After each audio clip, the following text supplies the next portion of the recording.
الرحمن الرحيم سبح اسم ربك.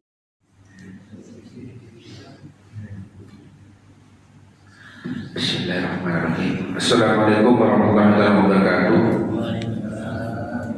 Alhamdulillahirabbil alamin. Wassalatu wassalamu ala asyrofil anbiya'i wal mursalin sayyidina Muhammadin wa ala alihi wa sahbihi ajmain, amma ba'du. Alhamdulillah, puji syukur kita panjatkan kepada Allah Subhanahu wa taala karena pada subuh pada pagi hari ini kita masih diberi nikmat oleh Allah Subhanahu wa taala dengan kita melaksanakan salah satu kewajiban kita, yakni sholat subuh dan berjamaah di Masjid Babus Salam.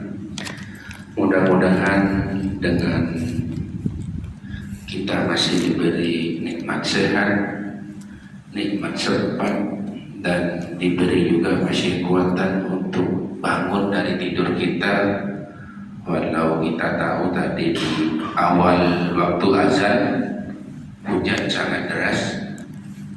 Di pikiran saya ini, aduh jangan ustadznya ini tidak datang, rupanya saya yang ketinggalan Pak Haji Surati. Dan alhamdulillah pada pagi hari ini Al-Mukarram Ustadz Denny Ramadan SPDI, Sarjana Pendidikan Islam, dan sudah hadir di Masjid Babus Salam. Kami ucapkan selamat datang di Masjid Babus Salam, Komplek Duta Bandara Permai. Dan insya Allah ini masih yang pertama ya Ustaz. Mudah-mudahan ini bukan yang pertama dan ada yang kedua, ketiga, dan selanjutnya. Amin.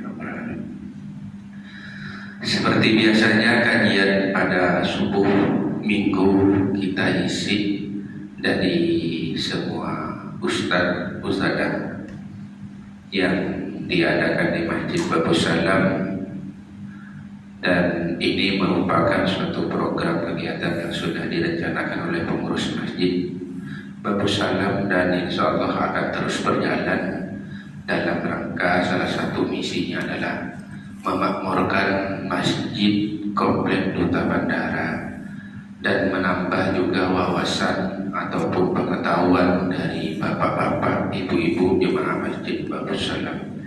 Mudah-mudahan nanti apa yang akan disampaikan oleh Al-Ustaz Denny Ramadan SPDI dapat kita ambil hikmahnya. Kedua kali selawat serta salam kita sampaikan ke hadirat Nabi besar Muhammad SAW, Nabi akhir zaman, Nabi yang insyaallah akan selalu memberikan syafaatnya kepada umatnya. Dan mudah-mudahan kita yang berkumpul pada pagi hari ini diakui selaku umatnya dan mendapatkan syafaatnya dan dikumpulkan nanti di surga Allah Subhanahu wa taala. Amin ya rabbal alamin.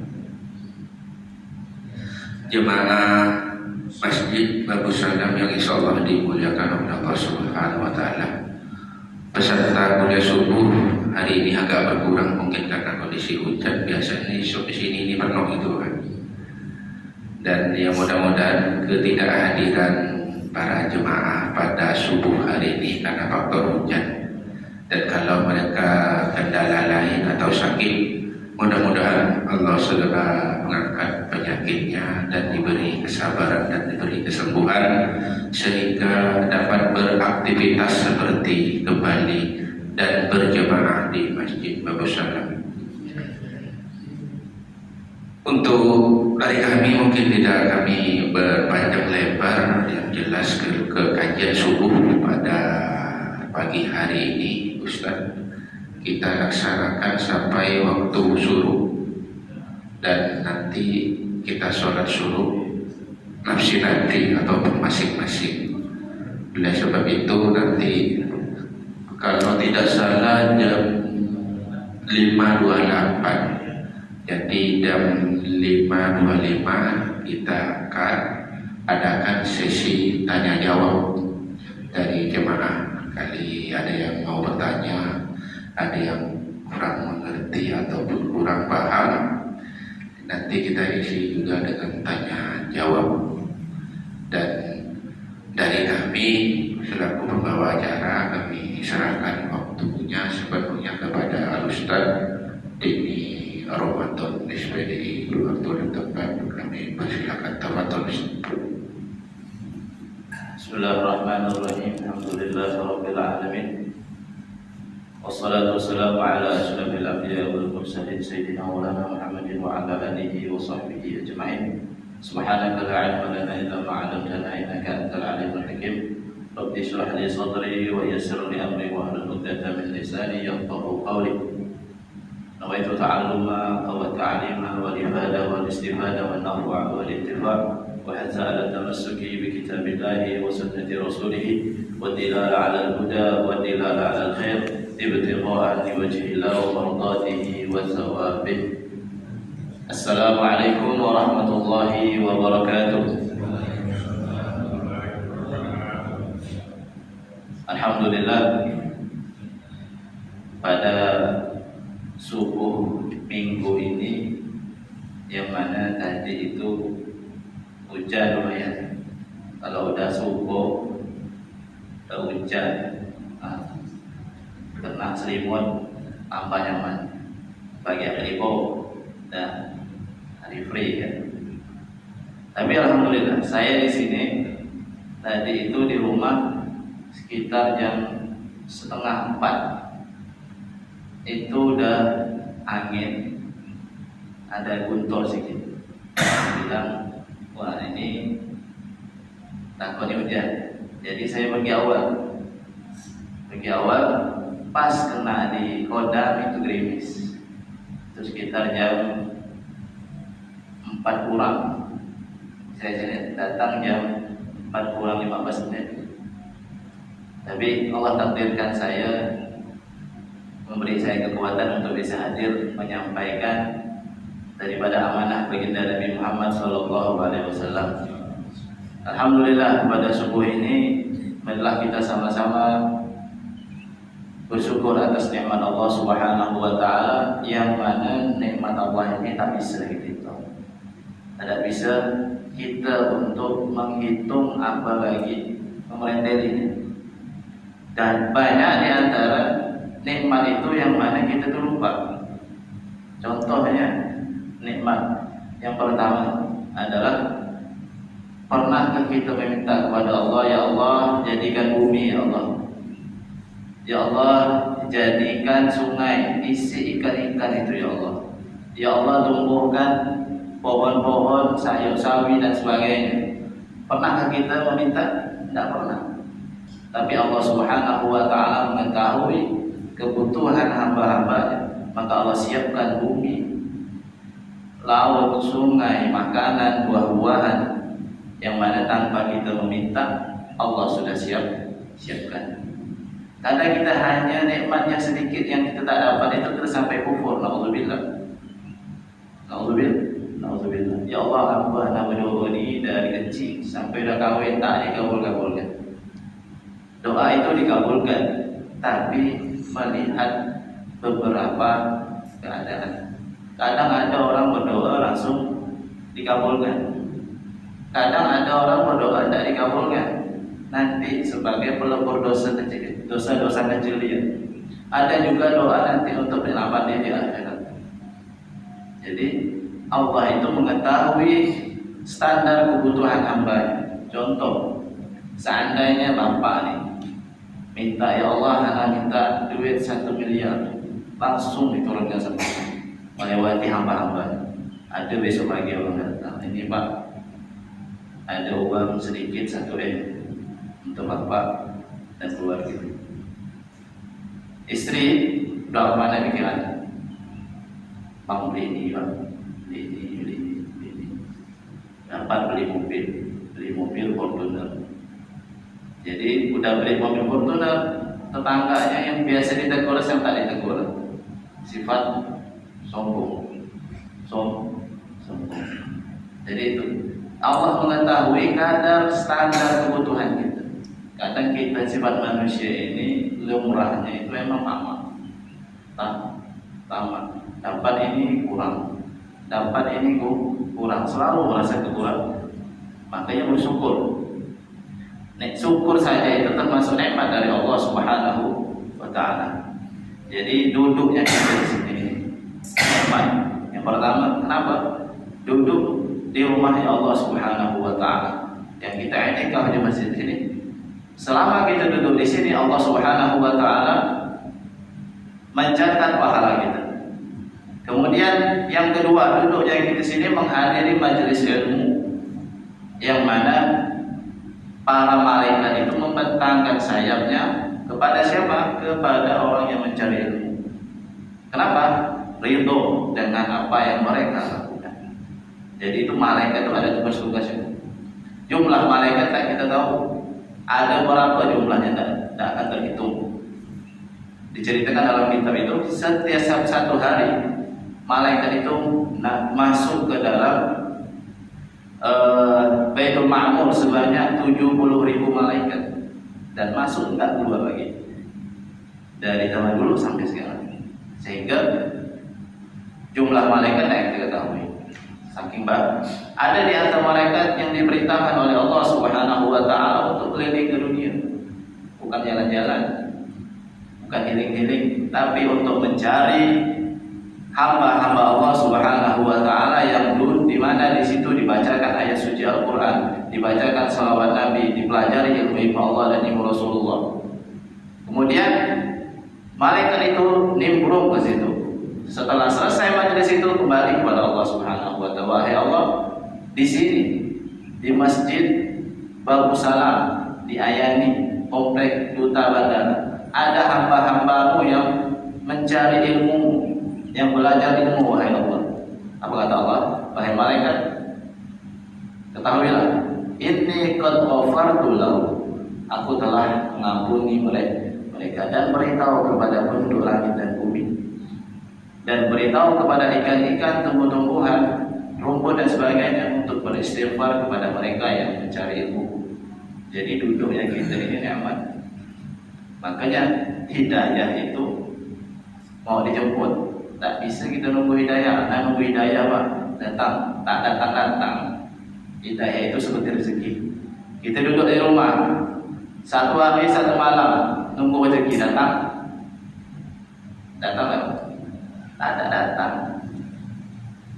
Bapak tak kerja besok Senin, kena kerja yang kerja bangunan, tak kerja sehari, tak dapat. Tadi hitung rezeki harus dicari. Walaupun rezeki itu ditentukan oleh Allah Subhanahu wa taala, kita sebagai manusia harus ikhtiar. Ikhtiar apa? Berusaha. Dan kita sebagai laki-laki yang sudah menikah memiliki kewajiban untuk menafkahi anak dan istri. Seorang istri mempunyai kewajiban menjaga harta suaminya, menjaga anak-anaknya, dan menjaga harga dirinya yang ada di dalam rumah. Jadi saling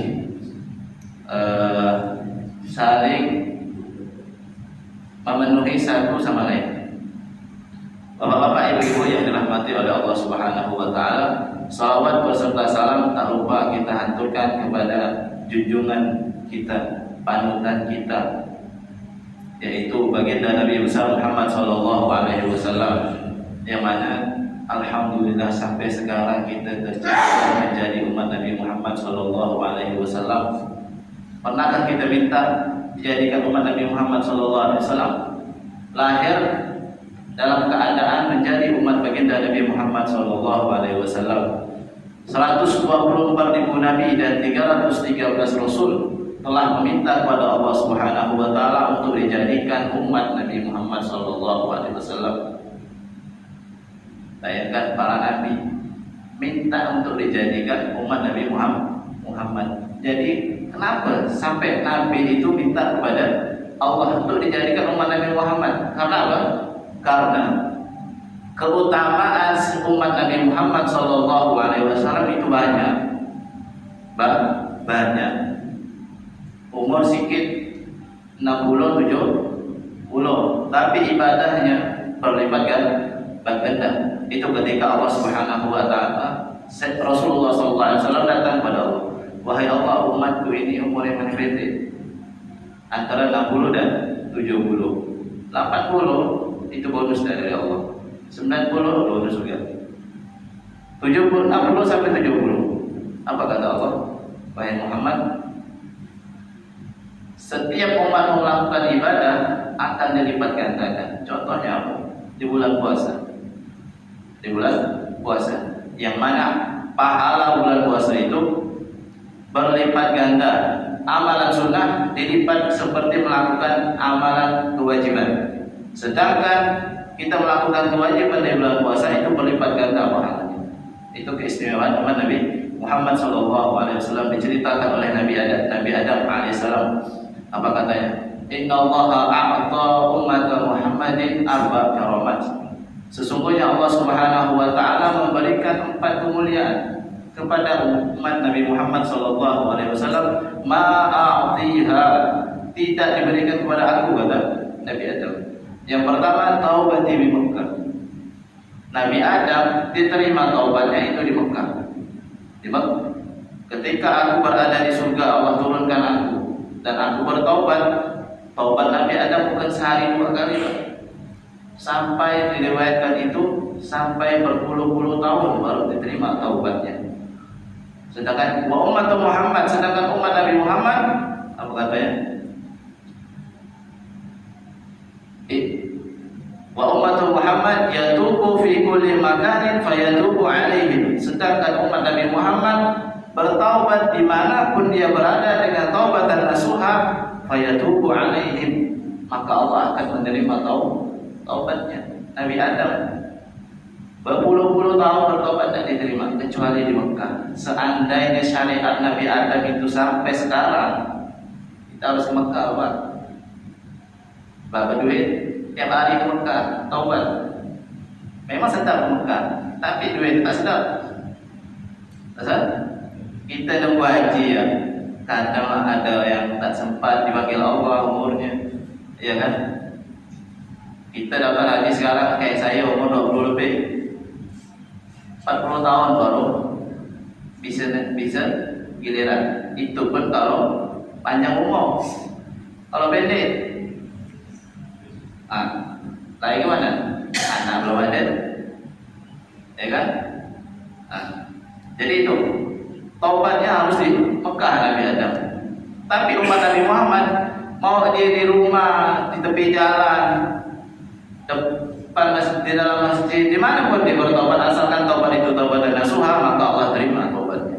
Yang kedua, kata Nabi Adam, lama asaitullah, ketika aku bermaksiat kepada Allah di surga, Allah turunkan aku dalam keadaan telanjang. Sedangkan aku di surga Allah mengatakan pakai pakaian yang mewah. Tapi ketika aku bermaksiat kepada Allah, Allah turunkan aku ke dalam neraka. Tetap turunkan aku ke dalam bumi. Jadi, sedangkan umat Nabi Muhammad ketika bermaksiat, dia akan menjadi satu-satu umat yang akan pertama kali masuk ke dalam surga. Bayangkan, umat Nabi Muhammad. Jadi kita ini harus bersyukur bagaimana cara kita menjaga agar tetap menjadi umat Nabi Muhammad. Kemudian bagaimana kalau kita di sini syariat Nabi Adam itu diberlakukan sekarang, banyak orang lanjut, maaf, maksiat langsung dicopot sama Allah, langsung dicopot, banyak dia di rumah bahkan itu. Kalau seandainya syariat Nabi Adam itu berlaku, tapi tak, Allah tutup aib-aib kita, Allah tutup dosa-dosa kita tanpa kita sadari.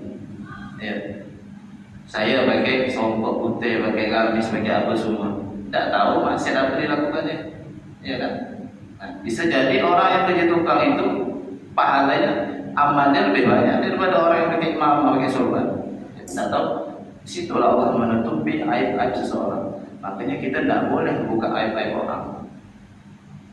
Allah sudah tutup aib kita, kita pula akan tutup aib buka aib orang. Tidak boleh. Itu sudah Allah ajarkan. Makanya jangan sampai kita itu diantaranya riba. Seandainya dosa riba itu kata ulama itu nampak seakan-akan seperti ini. Kita ngomongkan saudara kita, teman kita, keluarga kita yang tak ada di hadapan kita, seakan-akan tuh kita makan daging, makan daging. Makanya saat Rasulullah itu berada di Isra wal Mi'raj, saat menerima perintah sholat, Rasulullah melewati di pintu langit, di antara pintu langit, melihat dua kaum. Yang satu kaum itu dihidangkan dengan daging yang enak, dimasak, daging yang sudah dimasak dengan enak. Dan di sini di golongan ini daging yang bangkai, yang berbau busuk. Kemudian apa? Mereka golongan ini makan daging yang busuk. Kata Rasul mengatakan, wahai malaikat Jibril, siapa terangkan? Siapa? Golongan apa? Ini termasuk golongan umat Muhammad, yang mana mereka di dunia selalu menghibah, mengomongkan kejelekan saudara-saudaranya. Itu. Jadi seakan-akan dia makan daging, itu dosanya itu sangat besar. Makanya Allah saja tutup aib kita pula nak buka aib orang. Ma'asyiral muslimin yang dirahmati oleh Allah Subhanahu wa taala. Yang ketiga, kata Nabi Adam, ketika aku di surga, aku bersama istriku Sayyidatuna Hawa. Wa lama asaitu farraqallahu baini wa baina ibadi. Ketika aku bermaksiat, Allah pisahkan aku dengan istriku. Nabi Adam diturunkan di India, sedangkan istrinya di Jeddah. Jarak Jeddah dengan India berapa lama? Jauh. Dulu lagi tak ada mobil, tak ada apa. Allah pisahkan Nabi Adam dengan istrinya. Pisahkan aku dengan istriku Hawa, dan dipertemukan di Mekah. Kalau seandainya syariat Nabi Adam sampai sekarang hanya ada bisa-bisa. Bapak berjana, emak di Amerika sana. Kalau seandainya berlaku, tak kemana bapak, tak kemana istri, tak kemana anak. Kalau seandainya syariat itu berlaku. Kemudian, sedangkan umat Nabi Muhammad, walaupun dia bermaksiat bagaimanapun, tidak akan dipisah oleh Allah Subhanahu wa taala antara dia dan istrinya. Umat-umat terdahulu yang kita ketahui bahwasanya kalau mereka itu berbuat dosa, maka langsung nampak di depan rumahnya itu baru. Oh, ini bapak tadi malam melakukan ini di sini jam sekian, terus azabnya sekian. Jadi ibu tak berdoa pagi-pagi bapak tidur bukan karena dapur, bukan ada pintu nengok. Apa ini lagi aku tadi malam ni nunggu bukan siapa ke dapur, siapa depan pintu nunggu kan anak. Lah, ibu-ibu sih suka kalau seandainya seperti umat terdahulu apa yang dilakukan suaminya. Jadi itu. Kemudian umat terdahulu itu kalau bertobat harus mati, Pak. Harus meninggal. Kalau kita banyak orang meninggal. Kalau memang seandainya seperti dulu. Jadi umat terdahulu itu mereka kalau ingin bertobat kepada Allah Subhanahu wa taala harus meninggal supaya dosanya. Begitu juga di antara syariat Rasulullah dibandingkan dengan syariat Nabi-Nabi terdahulu, yang mana umat-umat terdahulu kalau badan yang kena najis, bajunya harus dipotong, tak bisa dicuci. Tak bisa dicuci. Sedangkan kita subhanallah, Allah berikan nikmat air kepada kita yang luar apalagi dari Kalimantan ini, yang mana di sana sungai. Jadi Allah beri nikmat. Umat terdahulu kalau kena najis langsung harus dibuang. Kalau seandainya syariat itu berlaku sekarang, ibu-ibu ada cantik dah, kalau bapak ada